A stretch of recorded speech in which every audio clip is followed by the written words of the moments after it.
지난 2년간 8번 반국가 세력이라는 용어를 왜 지금 김영현이지? 개엄론 메들리 주도하는 김민석 의원. 경고하고 못하게 하겠다, 무산시키겠다. 너무나 말이 안 되는 비정상 상황 아닙니까? 그렇죠. 내란이 일어났는데 버티고 뭐 막 주장을 하잖아요. 내가 지금 부인 걱정해야지 나라 걱정할 때냐라는 말을 죽어도 감옥 안 가겠다는 딱 심플한 단 한 가지.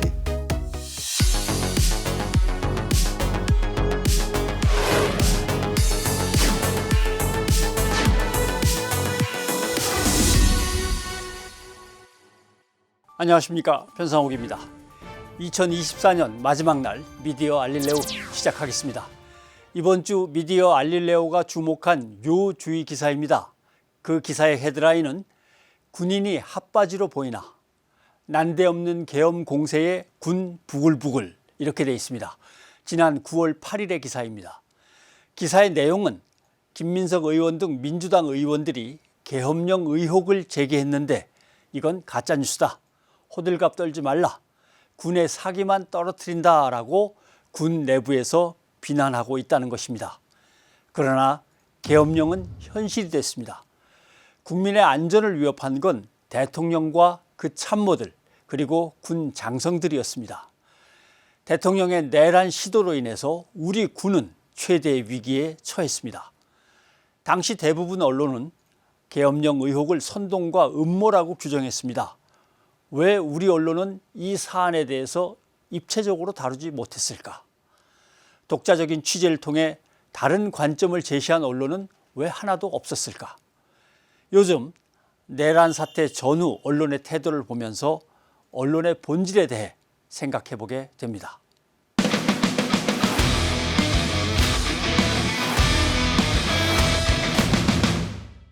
2024년 올해 마지막 날에 보내드리는 미디어 알릴레오입니다. 오늘은 특집으로 이 시간을 마련했습니다. 오늘 그래서 특별히 귀한 손님을 모실 수밖에 없는데 민주당의 김민석 최고위원 나오셨습니다. 어서 오십시오. 네, 안녕하세요. 반갑습니다. 시간을 내실 수 있었다는 것만 해도 참 다행이었습니다. 예. 영광입니다. 2024년 12월에 가장 핫하다고 하면 하시고 바쁘실 거면 바쁘실 거고 공식 직함을 뭐라고 해야 됩니까? 내란 극복 국정안정 특별위원회? 예, 지금 12.3 내란, 계엄 내란 이후에 내란 극복 국정안정 특별위원회 그 위원장을 같이 맡고 있습니다. 예. 내란 극복도 어려운데 국정안정까지 더해가지고 특별위원회를 만든 다음에 그 위원장. 그게 사실 말이 안 되죠. 지금 내란 극복도 잘 안 되고 있어서 예. 사실은 스트레스가 지금 굉장히 큽니다. 근데 많은 사람들이 이제 궁금해하는 것부터 물을 수밖에 없죠. 처음에 누가 와서 계엄 문제를 슬쩍 꺼내면서 이거 문제가 있을 것 같습니다라고 할 때 그 느낌이나 심정은 어떤 것이셨는지 기억나십니까? 아주 솔직히 말씀드리면은 저는 누가 첩보나 제보를 먼저 얘기해서 그 판단을 한 건 아닙니다. 예. 그러니까 조금 경우가 다른데 우리 당의 김병주 최고위원이나 박선원 의원 같은 경우는 제보나 첩보에서 시작하셨던 것 같습니다. 예. 근데 저는 사실은 그렇게 시작한 건 아닙니다. 결론적으로 봐도 저는 일종의 논리적 종합적 판단을 한 건데 제가 복귀를 해보니까 저희 방의 보좌진이 이렇게 얘기하더라고요. 김영현 씨가 장관으로 임명된 날 그 기사를 듣고 제가 왜 지금 김영현이지? 이렇게 제가 물었다는 거예요. 예. 근데 그때부터 제가 생각을 좀 했습니다.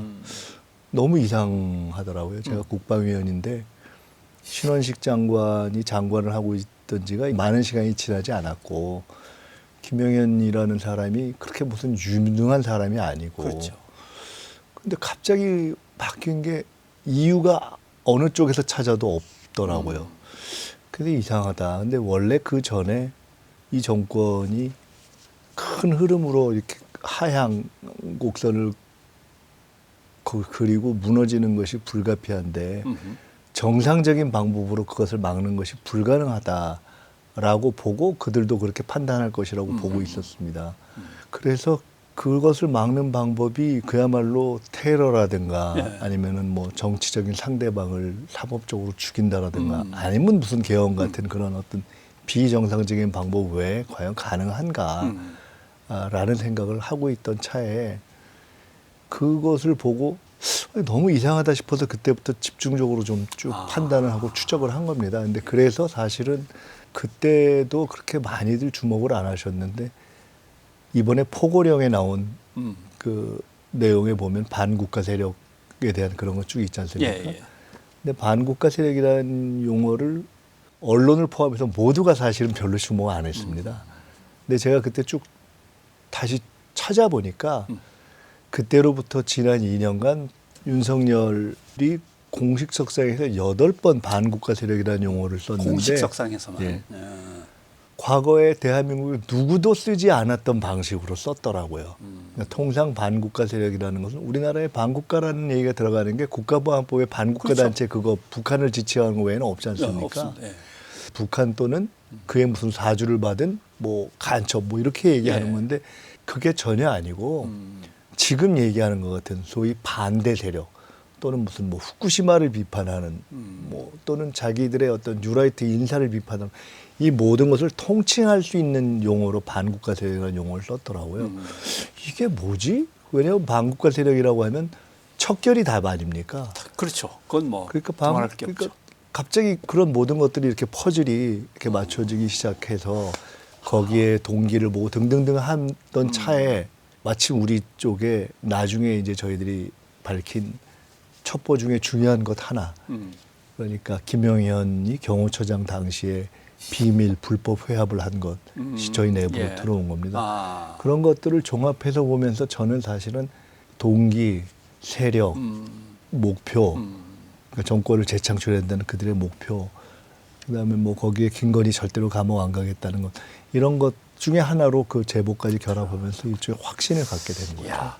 그래서 그러니까 조금 다릅니다. 접근 시작한 처음에 것이. 그 얘기를 꺼내셨을 때 이제 언론들의 반응, 그다음에 네. 저한테도 사람들이 물어보고 저도 방송에 나가서 얘기를 해야 되니까 그때 원고를 찾아가지고 김민석 최고위원은 차지철 스타일의 야당 입틀막 김용현 경호처장을 국방부 장관으로 지명하고 진짜 어디에서 제보를 받았습니다. 이런 얘기가 전혀 없습니다. 대통령이 반국가 세력이란 발언을 하는 이 흐름은 국지정과 북풍 조성을 염두에 둔 계엄령 준비 작전이라고 발언. 예, 나중에 제가 돌이켜 보니까 비교적 개념적으로는 예, 맞았더라고요. 이렇게 정리를 하셨더라고요. 예. 이번에 여러 가지를 보는 데서 매우 중요한 것 하나가 있습니다. 뭐냐면 제가 그 얘기를 자주 했는데 처음부터 이 정권이 시작할 때부터 예를 들어 김건희의 목표가 본인의 차기 내지는 차차기 집권인 것 같다는 생각이 자꾸 들었어요. 뭐 흔히 예를 들면 통일 대통령이 어떻고. 네, 근데 그건 아주 단순한 것에서 시작한 거죠. 대통령실에서 내놓는 사진이 처음부터 센터 사진이었지 그렇죠. 않습니까? 그 사실 불가능한 거거든요. 그러니까 아주 작은 거지만 근데 이제 대통령실이 그렇게 했으면 다 잘라버렸을 거예요. 제가 가능하지 대통령이면. 않죠. 가능하지 않죠. 그러니까 그런 사고와 그런 것이 전혀 문제되지 않는 흐름 속에 어떤 것이 놓여져 있는 것 아닙니까? 이 정권의 여러 가지를 예측할 때 제일 중요한 것이 하나 있습니다. 비정상이라는 것을 전제로 하고 생각해야 되는데 그것이 우리가 자꾸 놓칩니다. 그러니까 무슨 말이냐면 이재명 대표님하고 저 가끔 이렇게 서로 그런 얘기를 했던 적이 있는데 초기에 이 정권 초기에 이 대표께서 저한테 비교적 정치 경험이 있는데 이런 류의 상대를 경험해 본 적이 있느냐는 얘기를 여러 번 물었어요.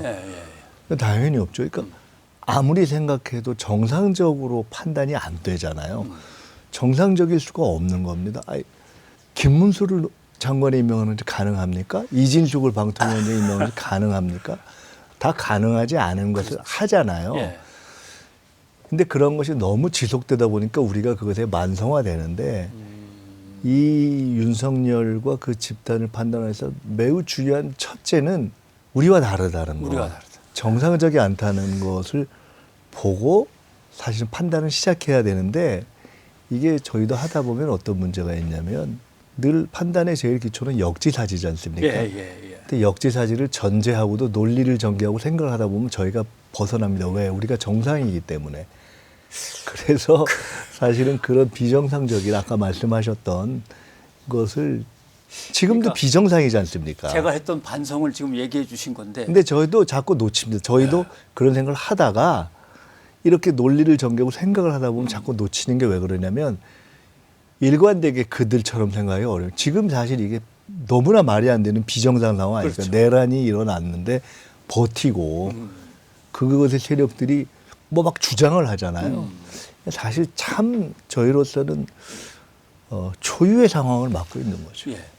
국가적으로 신뢰를 국제사회로부터 잃어버리고 우방국도 믿지 않게 되고 국가 경제가 추락할 것이고 국민들이 저항할 것인데 계엄이 가능하겠어라고 했는데 단 하나의 반박으로 이게 모두 무너지더군요. 내가 지금 나라 걱정할 때야 라고 하는 말을 할 수 있는 사람이에요. 그죠? 어떻게 보면. 내가 그렇죠. 지금 부인 걱정해야지 나라 걱정할 때냐라는 말을 김건희의 눈으로 봐야 판단이 된다. 왜냐하면 그것도 저희가 자꾸 놓치는 그게 거예요. 어렵다. 예.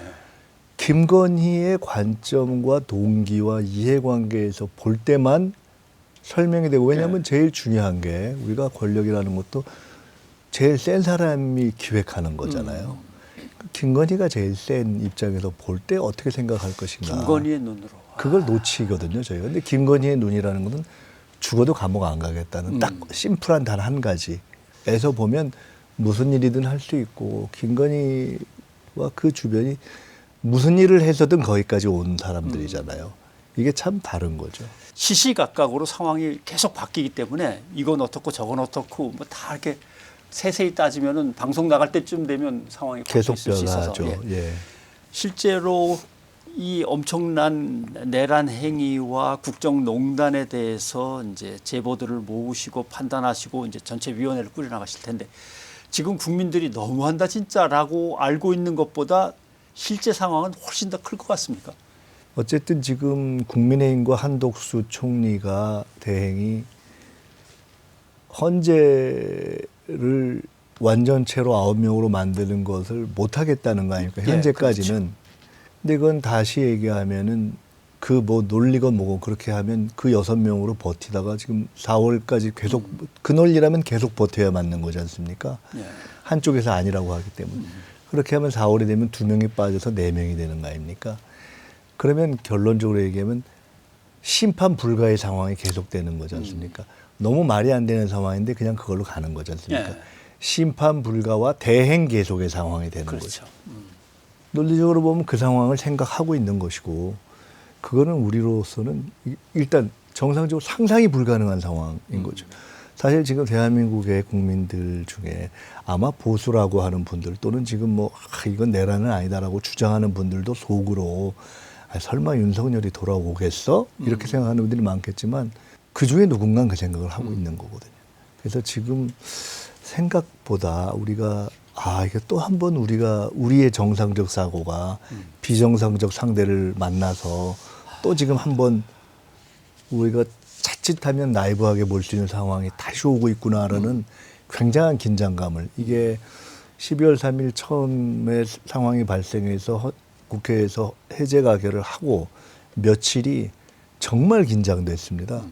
다시 치고 들어온다고 봤기 때문에. 예. 근데 이걸 1차는 넘어갔는데 그리고서 그래도 이것이 정상이라면 헌재에서 판단을 하면 누가 생각을 해도 그 본인의 보수냐 진보냐를 떠나서 이건 내란이다, 위헌위법이다라고 할 수밖에 없는 상황이기 때문에 이 큰 흐름을 어찌 하겠냐라고 보는 다시 우리가 정상적 사고의 영역으로 왔는데 다시 비정상의 파도가 오고 있는 것이어서 참 고통스러운 긴장에 이제 다 모두가 들어가는 거죠.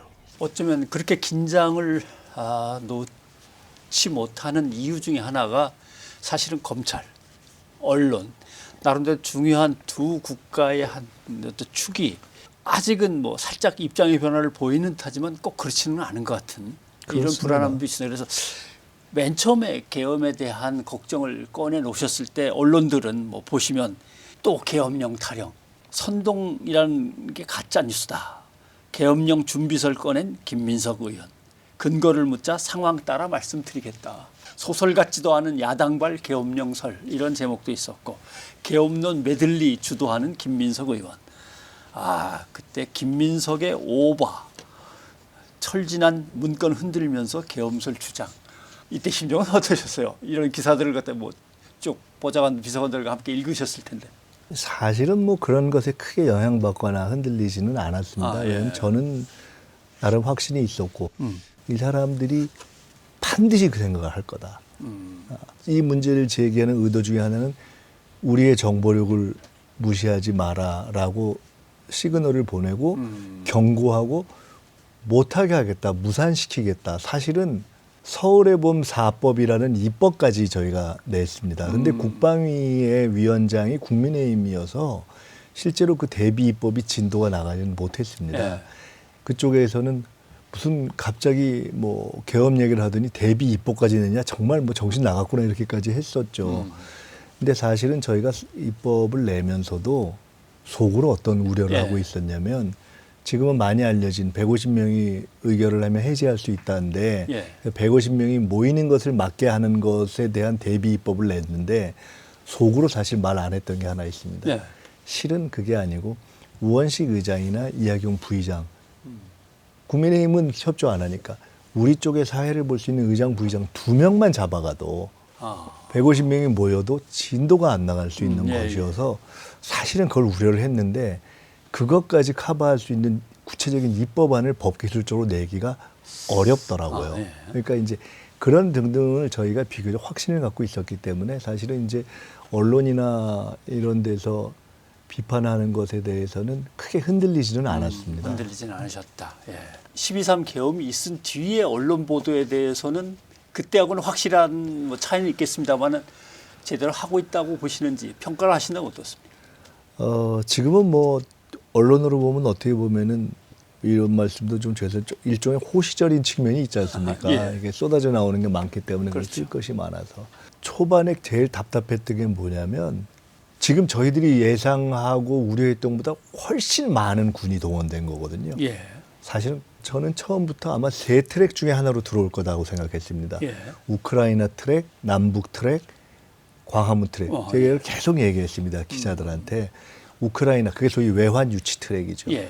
남북 트랙도 휴전선이나 이런 NLL에서 사고를 일으켜서 들어올, 그것도 일종의 외환 유치 트랙입니다. 광화문 트랙은 탄핵을 요구하거나 또는 윤석열 비판의 어떤 시민들과의 충돌을 만드는 예. 그런 트랙으로 들어올 거라고 생각을 했는데, 이제 그것도 아닌 또 하나의 트랙으로 들어온 건데, 어쨌든 그런 예상을 하면서 저희들이 아주 구체적으로 가지고 있던 제보는 한 2-3가지가 있습니다. 네. 그 외에도 여러 가지가 있지만, 근데 그 중에 하나를 사실은 저번에, 그 중에 2개를 저희가 공개했었습니다. 왜냐하면 저희도 다 공개할 수가 없는 것이, 공개했을 때 그 제보를 한 제보자의 윤곽이 드러날 수 있기 때문에 사실은 그렇죠. 저희도 쭉 보면서 대처를 해야 되기 뭐 때문에. 널리 알려진 정보가 아니고 특별한 정보들이면 어디에서 나올 건지 그게 너무 추적이 뻔하기 가능하니까. 근데 그 중에서 또 주요한 것이 2가지였는데, 하나는 이상민 행안부 장관이 여인영 방첩사령관을 찾아갔던 것과, 이제 더 중요한 것이 김영현 경호처장 시절에 지금 동원된 소양원 셋을 다 불렀던 다 거. 불러서. 그야말로 그건 똑 떨어진 거거든요. 예. 근데 그것은 전례도 없고 법적으로도 문제가 있고 저희들이 너무 구체적인 정황까지를 파악해서 오픈을 했는데, 자꾸 언론이 저희들이 제기하는 전체의 구도와 그 속에서의 어떤 본질적인 문제점을 설명하면 그것을 갖고 생각하지 않고, 근데 그건 알았고요, 또 다른 제보 없어요? 이렇게 물어보는 거예요. 계속. 너무 답답한 거예요. 아니, 그러니까 이것이 갖는 의미에, 그러면서 쓰기는 뭐라고 쓰냐면, 뭐 요런 거 하나 외에는 내놓은 게 없다, 이렇게 얘기하는 거예요. 아니, 그러면 우리가 무슨 뭐, 아니, 우리가 그저 쿠데타를 기획한 사람들도 아니고 무슨 우리가 수십 가지 뭐. 그 첩보를 내놓을 수 있습니까? 결국은 문제점을 지적하고, 그러면 그 문제점과 연결되어 있는 본질적 성격과 연결되어 있는 어떤 제보를 공개했으면 그것 자체에 대해서 생각을 해봐야 되는 거 아닙니까? 그러니까 이제 통상 언론에게 누군가가 뭘 얘기하면 거기가 발화점이거든요. 거기서부터 시작이죠. 네. 그럼 저 사람이 어떤 근거로 얘기를 했는지, 어떤 추론에 그걸 의한 이제 건지, 생각을 해야 되잖아요. 예. 생각을 하고. 관련된 모든 사람들을 다 자기가 네트워크를 갖고 있으니까 언론사가 취재하면 되거든요. 사실은 생각을 하고 논리적으로 따져보고 그걸 자기들이 취재하면 되는데, 제가 저희가 그 시기에 접했던 인터뷰의 대부분 또는 만났던 기자들의 대부분은 그건 알았고요. 다른 거 뭐 그러니까 그 얘기를 하면 그에 대해서 깊이 있게 대화를 해야 되는데, 근데 그거 말고 가지고 계신 거 소위 그러니까 그 받아쓰기에만 하나만 더 익숙해져 주세요 있는 식이니까 일면 이해가 가지만 굉장히 답답하더라고요. 뭐 이해하실 필요 없습니다. 그건 겹다운표 쳐가지고 했던 말 그대로 옮기는 것만 익숙하고 하나 써먹었으니까 그 다음 것도 주세요. 그 다음 거 주세요 하는 거지. 근데 자기네가 그것이 취재를 조금 안 그런 하는 것이 과하다고 생각될 때가 있었습니다. 사실은 그러니까 흔히 이야기하는 진보 진영을 포함해서 이 문제에 대해서 제기를 할 때 예. 제기한 문제를 갖고 그것 자체를 예. 문제 제기한 것 자체를 깊이 판 경우가 사실은 없었습니다. 그래서 사실 그게 깊이 팔 만한 사안이었고 지금 지나놓고 나니까 정말로 그때 딱 찍었던 거기에 관련된 자들이 다 동원됐던 거거든요. 그렇죠. 예. 근데 지금 그런 게 참 언론사 아쉬웠습니다. 상황으로 여기까지 왔으면 언론사 내에 대통령실, 국무총리실, 그다음에 국방부, 행안부 등등 모든 취재 기자들을 묶어가지고 거대한 취재본부가 벌써 형성이 됐어야 됩니다. 그런데 그렇죠. 그걸 만들었다는 얘기도 별로 못 들어봤고 거대한 취재본부가 형성이 되면 거기에서 과거 계엄을 취재해 본 적이 있거나 뭐 나름대로 두루두루 경험을 갖고 있는 고참 라이터가 종합해서 기사를 쓰고 부지런히 정보들을 물어와야 되는데 대통령실 기자는 대통령실에서 발표하는 것만 쓰고 행안부, 국방부, 경찰청 이런 식으로 자기 맡은 출입처에서 발표한 것만 하나 주워다가 던져놓고 끝나는 이 시스템이란 말이에요. 그러니까 사실은 취재 시스템이나 취재한 것을 갖다 기사로 옮기는 시스템조차도 대한민국 언론은 사실은 전근대적입니다. 아무도 모르는 일종의 제보와 첩보 이런 것이 매우 중요하지만 사실 그것은 어찌 보면 검증을 해야 될 영역도 있고 근데 우리가 분석하는 어떤 사안의 본질 이런 것이 보면 다 우리가 아는 것 같고 아까 말씀드렸던 사실 반국가 세력 그것도 저는 굉장히 나중에 생각을 많이 해봤어요. 그 이번 12.3 계엄이 있은 후에는 윤석열의 반국가 세력이라는 용어가 얼마나 의미 있었나 통상적이지 않았나라는 기사를 제가 몇 개 봤습니다. 그러니까 그런 거였던 것 같아요. 근데 우리가 너무 그런 거를 놓치고 보는 거 아닌가. 그게 어떻게 보면은 이 사안을 보는 본질적인 훈련이 우리가 좀 그렇죠. 제가 놓치는 거 아닌가 이런 생각이 듭니다. 젊은 기자 시절에 돌아가신 리영희 선생한테 물어봤습니다. 선생님 그걸 어떻게 아셨어요? 라고 하니까 신문에 다 나와 있어. 신문에 없던데요. 그런 게 없어요. 그러니까 아니야. 다 엮고 묶고 뒤져서 그 안에 걸 찾아내면 다 있어. 그러니까 안 봐서 그래. 야단을 맞고 나니까 야, 저 어르신은 신문 몇 가지 기사를 보면서 그 빈틈을 다 찾아내서 스토리를 갖다가 찾아내셨는데 야, 이거 공부를 더 해야 되겠구나 하는 생각을 많이 했습니다. 근데 그건 또 그렇다고 치고 12.3 개헌이 있은 뒤에 이런 제목을 달고 오버하지 말라고 했던 언론사 중에 좀 미안합니다라고 이렇게 쑥스럽게 얘기한 있더라고요. 있어요? 있더라고요. 아예 내놓고 언론사에서 우리가 이렇게 썼는데 우리가 틀렸던 것 같다라고 한 거는 뭐 한두 군데 있었던 것 같고요. 탄핵을 반대, 탄핵을 찬성. 이 가운데서 기계적 중립을 아직도 고집하는 언론사가 있는 것 같습니까?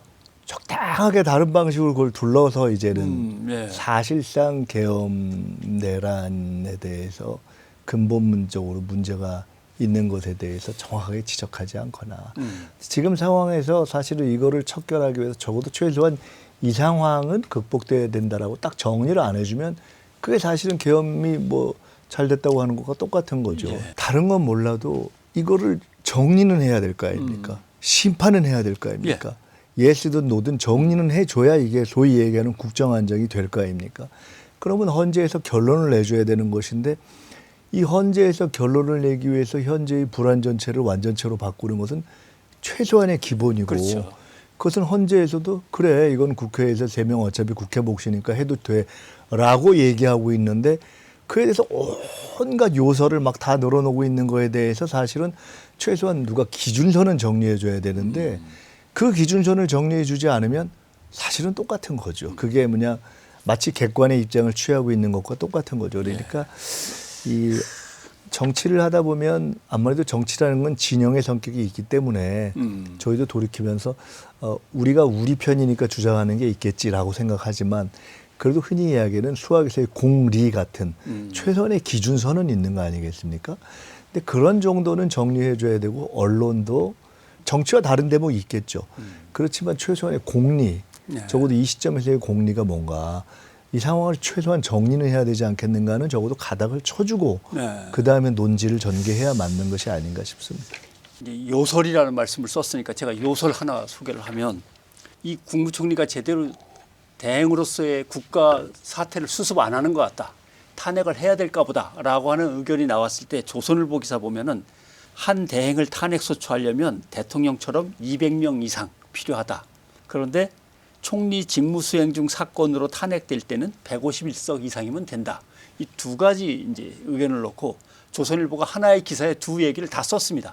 근데 200명 이상이 필요하다는 국회 전문위원회 의견이고 151명 이상이면 충분하다는 국회 입법조사처의 의견입니다. 그럼 누가 봐도 조사처의 의견이 제목으로 올라가야 되는 거 아닙니까? 뭐 그렇기도 하고 그 전문위원회 의견 자체가 지금 시기가 아닌 전에 네. 다른 어떤 몇 가지의 가설을 전제해 놓고 전제해 썼던 놓고 쓴 것이어서 사실은 그것도 확인해 보니 그렇게 지금 시점에 200석이어야 한다는 주장은 아닌 거죠. 예. 아니었더라고요. 저희가 그러나 확인해 제목에는 한 대행을 탄핵 소추하려면 대통령처럼 200명 이상 필요해가 큰 제목입니다. 그러니까 이제 사실은 아까 말씀했던 김민석이 자기네가 영 아니라고 했는데 맞았다라는 제목을 제일 먼저 쓴 게 조선일보였습니다, 사실. 야. 그래서 저는 그 뒤에 이제 조선일보가 좀 생각이 바뀌었나 했는데 그러고 나서 쭉 나오는 거 보니까 또 아니더라고요. 근데 저걸 보면서 제가 요설이죠. 그런 생각이 들었습니다. 조선을 보면서. 저렇게 글을 쓴 일종의 뭐 신문사로 보면은 지휘부에 해당하는 예. 분들의 개인적으로 다 물어보면은 저는 저렇게 얘기하는 별로 없을 것 같아요. 그러니까 그리고 지금 이 상황에서 헌재를 예. 9을 채우는 거를 막는 이게 말이 돼요 하면 다 아니라고 아니라고 생각하죠. 하죠. 그러니까 저게 뭔가 이게 그래서 제가 조선을 보면서 조선이 이번 그 계엄 상황 쭉 보면서 이거는 조금 너무 아닌 것 같다라고 며칠 그렇게 생각하거나 며칠 그렇게 얘기를 한 게 한두 개 있었는데 그러다 다시 원래의 스탠스로 바뀌는 게 저게 일종의 그 지지층, 고객층의 그 벽을 벗어나지 못하는가 또는 그것을 맞추기 위해는 편집인가 이런 생각이 뭐 이렇게 들더라고요. 얘기하면 정확한지 모르겠습니다만 합리적 추론에 의하면 저건 암약하는 지하 정치 조직이지 언론이라고 보기가 참 난감한 예. 정도의 수준까지 이미 와 있는 겁니다. 전혀 말이 안 되는 얘기를 이렇게 하고 이러는 걸 보면은 참 그렇습니다. 예, 이제 사람들이 스마트폰으로 제목만 읽고 말 거라고 생각을 하는 거죠. 그러니까 기사 안에는 다 담아놓고 제목은 엉뚱한 걸 뽑아가지고 침소봉대한다거나 살짝 왜곡한다거나 아다르고 어다르게 쓰는 이제 제목들이 쏟아져 나오고 있는 거죠. 어렵습니다. 근데 내란 비호는 꿈도 꾸지 마라라고 일가를 하셨던 것 같습니다. 내란 비호 누가 비호하는 것 같습니까? 너무 과하게 이 국민의힘이 저게 사실 국회에서 그래도 매일 얼굴 보는 사람들인데 네. 국민의힘이 생각했고 예상했던 것보다 훨씬 세게 지금 그 입장에 서는 것 같습니다.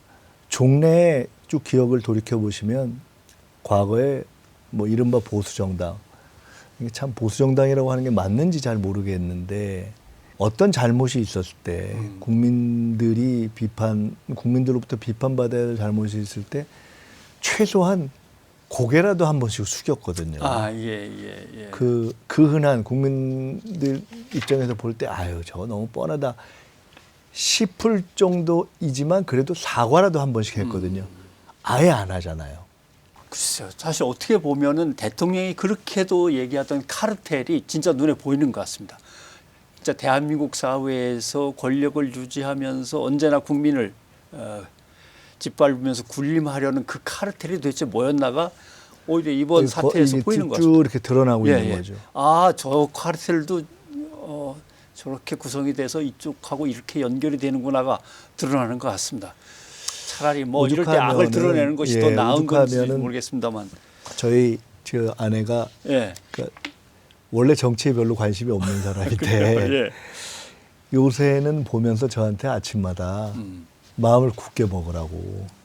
그게 무슨 얘기냐면 저 상대들이 정말 너무 지독하다고. 우리가 너무 순진하다고.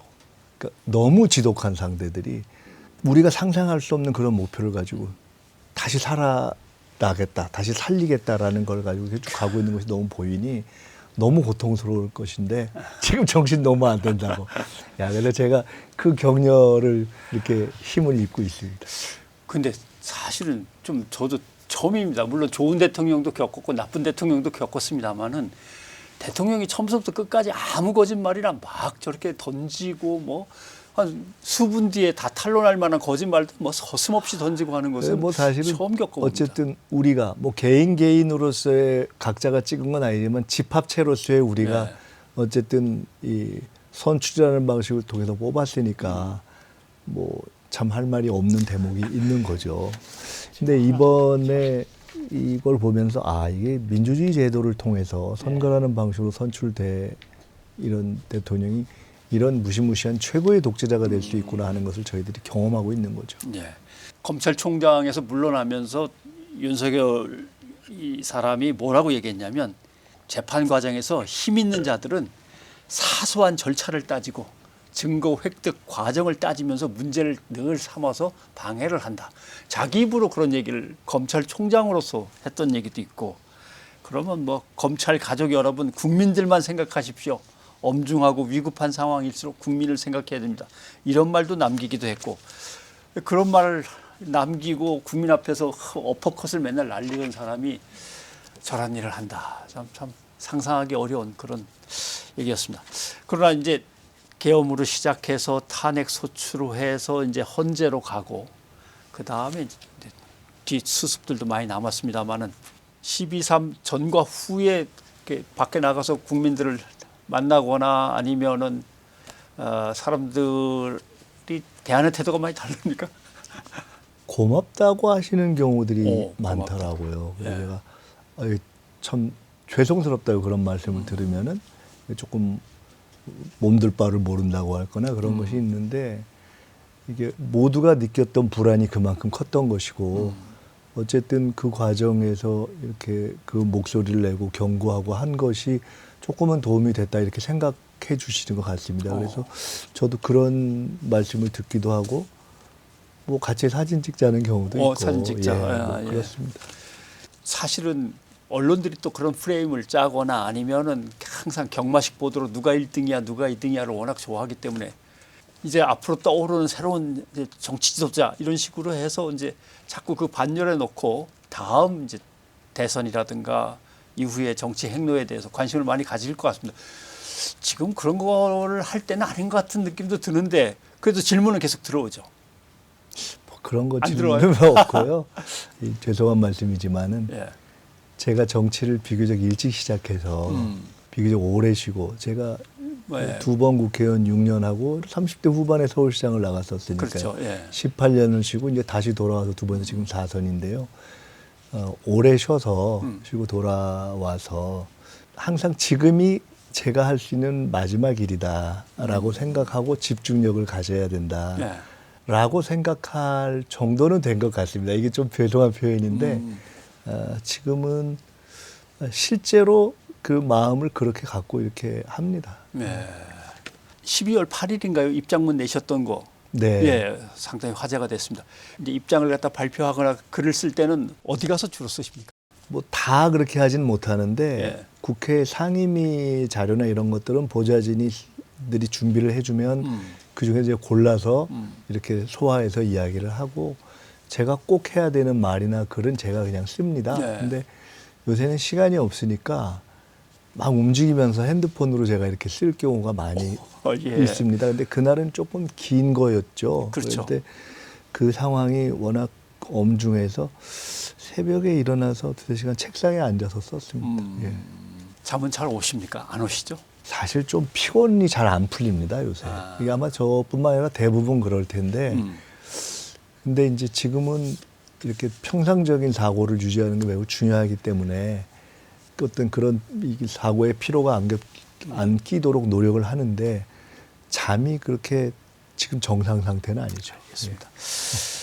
그래도 아마 당장은 이 사태의 수습과 관련해서 책임을 무겁게 맡고 계시니까 그거에 이제 집중하시겠지만 제일 이제 걱정하는 것은 정치적 양극화가 너무 심해져서 이걸 이용해서 또 내란 상태로 몰고 가려는 시도도 있는 겁니다만은 정치적 양극화, 그다음에 거대 양당주의에 대한 어떤 회의 이런 것들이 국민들로서는 조금씩 커지는 중입니다. 그렇습니다. 예, 이걸 악용하는 세력들은 뭐 별도로 치고더라도 그 문제에 대해서는 어떤 생각들을 갖고 계십니까? 제가 깜짝 놀란 경우가 있는데요.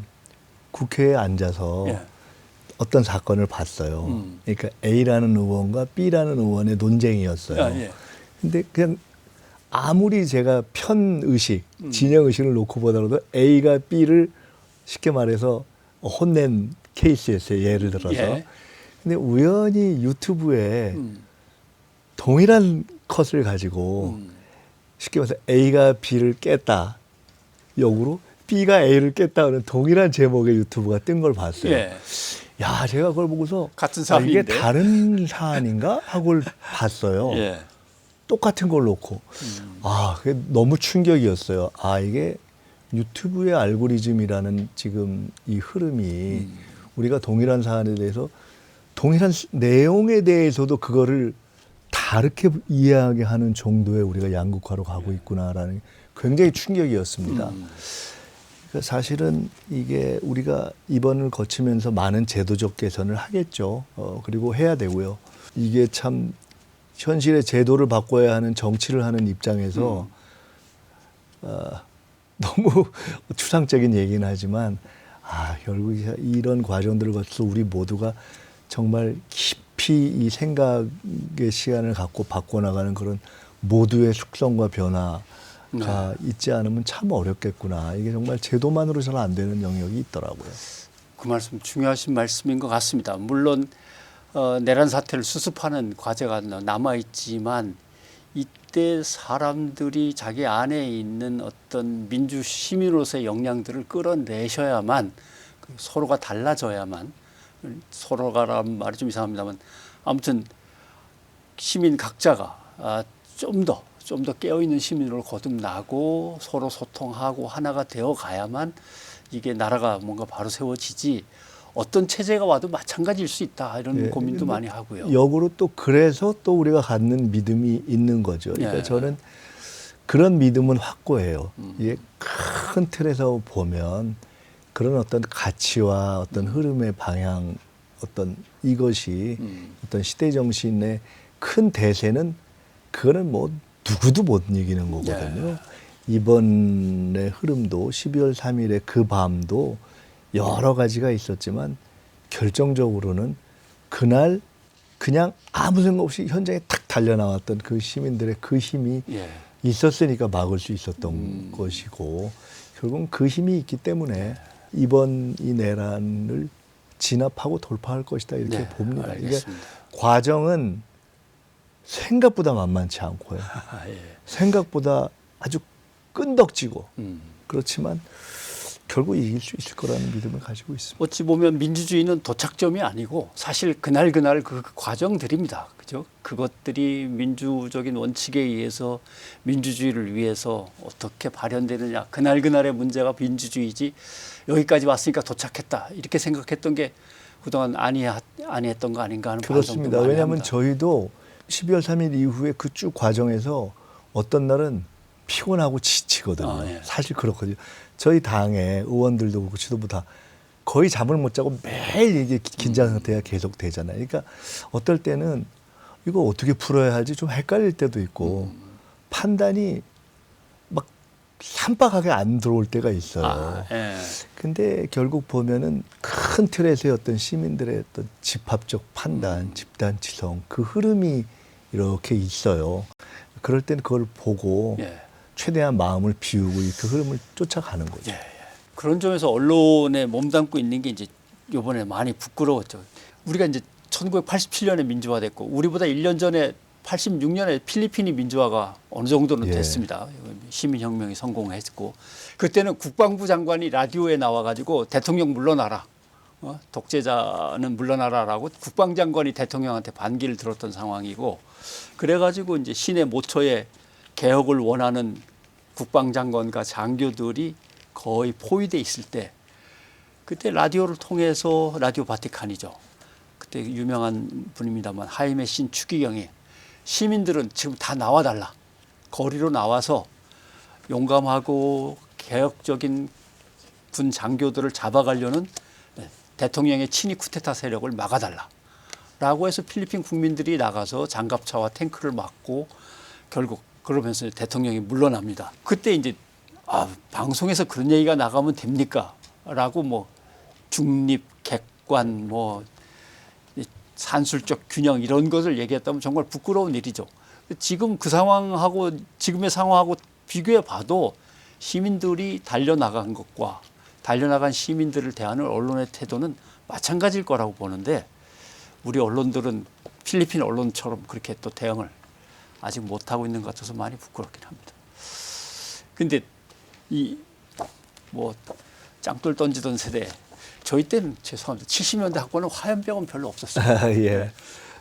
짱돌 던지던 세대, 그다음에 80년에는 화염병이 짱돌에서 등장했는데 화염병이 이번에 응원봉을 등장했었죠. 보시면서는 어떤 생각이 드셨습니까? 제가 0점 이동이라는 얘기를 자주 하거든요. 예, 우리가 세상을 보면서 0점을 이동해야 된다. 0점을. 그러니까 이제 70년대식 사고를 여전히 가지고 있는 경우가 있잖아요. 예. 그러니까 똑같은 어떤 중산층도 70년대 중산층하고 지금의 중산층이 다르고 예. 뭐 국제관계도 지금 과거와 지금이 다르고 이 모든 것에서 우리 스스로도 0점 이동을 해야 된다 이런 생각을 했는데 이번에 응원봉에 이 2030 세대들이 나오기 전에 사실 저희가 모여서 굉장히 고민했습니다. 이게 예. 젖은 장작처럼 잘 타오르질 않는데 이게 한편으로는 당이 앞장서면 안 된다고 하고 근데 당이 우선 또 장을 열지 않으면 안 될 것 같고 이게 어떻게 해야 이 청년들이 나오지? 뭐 그래서 우리가 도대체 어떻게 해야 되지? 고민했는데 어느 날 한순간 싹 이게 정리가 돼버렸지 않습니까? 그러니까 사실은 이게 이미 선진국의 초입에 들어선 세계가 사랑하는 나라잖아요. 예. 세계가 매력을 느끼는 부러워하고, 나라잖아요. 예, 가보고 싶어하는 예. 나라죠. 외신들이 이번에 처음에 이 소식을 듣고 한국에서 이랬다가 또 들어와서 이 광장을 보고 놀란 거 아닙니까? 이미 그런 어떤 변화한 나라에 변화한 세대가 주역이 되어 있는 거죠. 네. 우리의 민주주의의 수준이 이제는 이 분노와 격정을 포함하되 더 뛰어넘어서 이 전체를 자부심과 문화 역량으로 감쌀 정도의 수준이 된 거죠. 사실은. 그게 K 정치로 글로벌하게 전 세계에 또 퍼져 나갈 수도 있을 것 같기도 하고요. 제가 그 전에 몇 달 전에 썼던 글 중에 이게 잘 모르겠는데 분명히 K 민주 행동이라는 것이 올 것 같다. 그런 글을 K 썼던 민주 행동. 제가 야.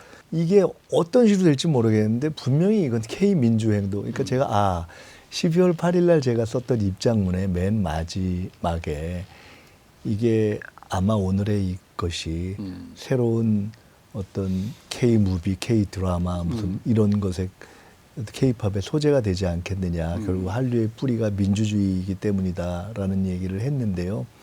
그때 어떤 분들은 갑자기 이 정치 얘기하다가 무슨 생뚱맞은 얘기 하냐고 그런 분들도 있었어요. 근데 저는 결국 전 세계의 역사 속에서 우리가 놀라운 결국 정치나 민주주의의 마지막은 문화라는 것으로 다 나타나기 때문에요. 결국은 예. 그것을 우리가 창출해 온 면이 있다. 파밀운동부터 지금까지 우리가 또 한 번 창출하고 있다. 이렇게 생각합니다. 맞습니다. 어떤 행동이 세상을 바꿀 수도 있지만 결국 그것이 하나의 문화와 의식으로 굳어져야 계승되고 전승되면서 그 사회에 뿌리를 내리는 거니까요. 그러니까 0점 조정 얘기하셨는데 70년대 0점으로 보면 저렇게 다들 커뮤니티와 뭐 여기저기 흩어져 갖고 온라인 속에서만 활동하지 당체 밖으로 나오지 않는 친구들을 어떻게 광장에 모여가지고 이게 정치적 혁명으로 끌고 가지 맨날 이 고민을 했는데 역설적인 윤석열의 딱 하나의 역사적 기여가 있다면 역시 이 세대와 모든 걸 떠나서 이 대한 국민이 이렇게 위대한 문화적 영역을 가지고 있다는 걸 다시 한번 보이게 한 계기가 된 거죠. 그러니까 서로가 만날 수 있는 접점이 생기면은 다 뛰쳐나오긴 나오는데 그 접점을 형성하려면 하나는 불러내리는 사람들이 도덕성에 관한 문제가 있어야 될 것 같고 올바른 거냐라고 따질 것 같고 그다음에는 저게 우리의 미래하고 관련 있는 건가? 이것도 아마 생각을 하는 것 같습니다. 어떻습니까? 민주당이 사실은 이제 지금부터가 힘듭니다. 말도 안 되는 비상식적인 야만스러운 어떤 정권을 상대할 때는 싸우면 되는 거지만 공이 넘어오면 이걸 정리하고 과정을 거쳐서 수습까지 해서 마지막 완결점까지 가야 되는데 이제 못하면 이제 막 또 비난과 비판이 네. 쏟아질 수 있으니까. 저희들이 일단은 긴장을 조금 더 강화해서 지금 이 내란을 정리하고 심판하고 청산하는 과정이 우리가 다 생각했던 것보다 훨씬 만만치 않을 것 같다라는 예. 걸 조금 이렇게 정돈해야 될 시점인 것 같습니다.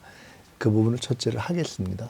그리고 그 이후에 여러 가지 과제, 이것이 잘 정리되고 나면 누구나 이제는 또 새로운 세상을 만들어야 된다는 그 숙제가 있지 않습니까?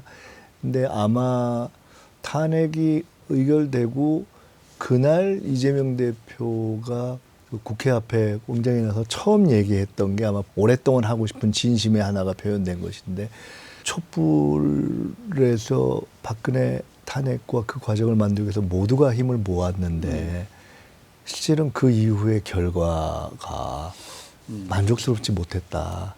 결과는 어찌됐고 과실은 어찌됐고 그 과정은 과연 모두를 위한 것이었는가에 대한 아쉬움, 불만족 이런 것이 있지 않습니까? 예. 그런 것이 윤석열 정부의 탄생까지 왔고, 그걸 저희들이 적어도 마음으로는 너무 잘 압니다.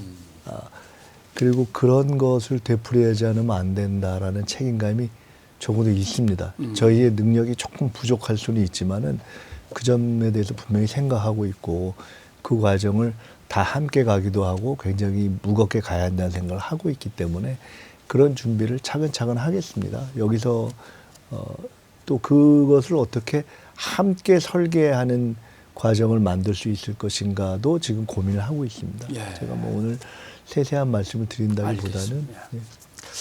아무튼 이제 시민들은 이 안국동으로 헌재 앞으로 또 모셔야 될 상황입니다. 그래서 아마 이 노무현 재단에서도 따뜻한 차라도 한 잔씩 대접을 해야 되지 않을까. 물론 뭐 좋네요. 예. 좁아가지고 뭐 많은 분들 다 모실 수는 없습니다만 혹시 일찍 오시면 여기서 따뜻한 차라도 한 잔 하시고 네, 네. 헌재로 가실 수 있도록 머리를 이리저리 지금 쓰고 있는 중입니다만, 새해에 이제 또 헌재 앞에서 만나게 될 시민들에게 새해 인사 겸 하시고 싶은 말씀 있으면 이때 마지막으로 좀 해주시죠.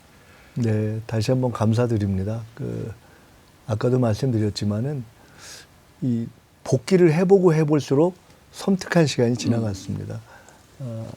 전혀 다른 세상이 올 뻔했는데 그 세상을 오늘 우리가 그래도 숨 쉴 수 있는 세상으로 가져온 가장 결정적인 게 뭘까, 이걸 계속 생각을 해봤습니다.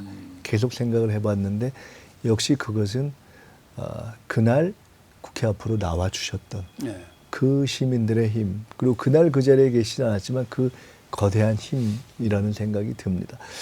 이게 정치가요. 예. 제가 이거 마지막 인사 드려야 되는데 갑자기 생각이 나서 말씀드려도 되는지 모르겠는데, 해보면 생각보다 정치가 이상적이고 철학적입니다.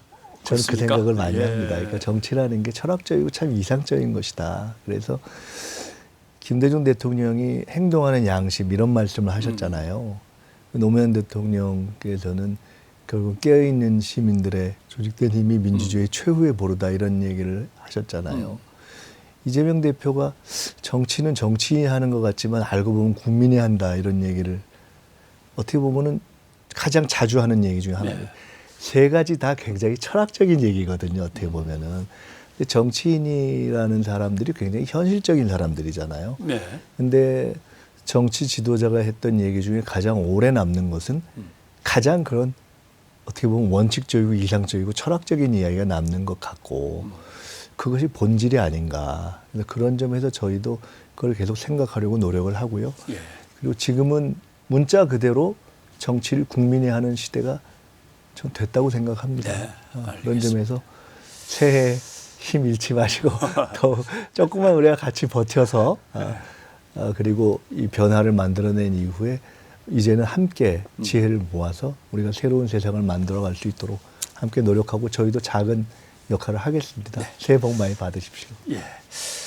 시간에는 이제 두 가지가 있다고 흔히 얘기하죠. 70년대, 80년대 늘 그 문제를 얘기했습니다만, 크로노스라고 하는 시간, 이게 이제 흔히 말하는 거꾸로 매달려도 어차피 국방부 시계는 돌아가라고 하는 시간. 그다음에 이제 카이로스라고 하는 시계. 카이로스는 땀과 피가 아니면 돌아가지 않는 바늘이. 그러니까 땀과 피로 조금씩 돌려야 되는 시계 바늘이 또 있는 거죠. 그걸 갖다 카이로스라고 하는데, 야, 왜 세상이 이 모양이지라고 하지만 시민들은 아마 지금 말씀하신 대로 국회 앞으로 달려나가서 또 헌재 앞에 모여서 그 카이로스 피와 땀으로 돌려야 되는 민주주의의 시계를 계속 아마 돌리셔야 될 겁니다. 아, 이제 안 돌리면 안 되나라고 했었는데 아니네요. 돌려야 될 것 같습니다. 네. 자, 한 해 마무리 이제 몇 시간 안 남았으니까 잘 하시고 새해 한번 또 민주주의의 시계를 돌리기 위해서 깨어있는 시민으로서 함께 나아가시면 되겠습니다. 김민석 최고위원님 오늘 나와주셔서 고맙습니다. 네, 감사합니다.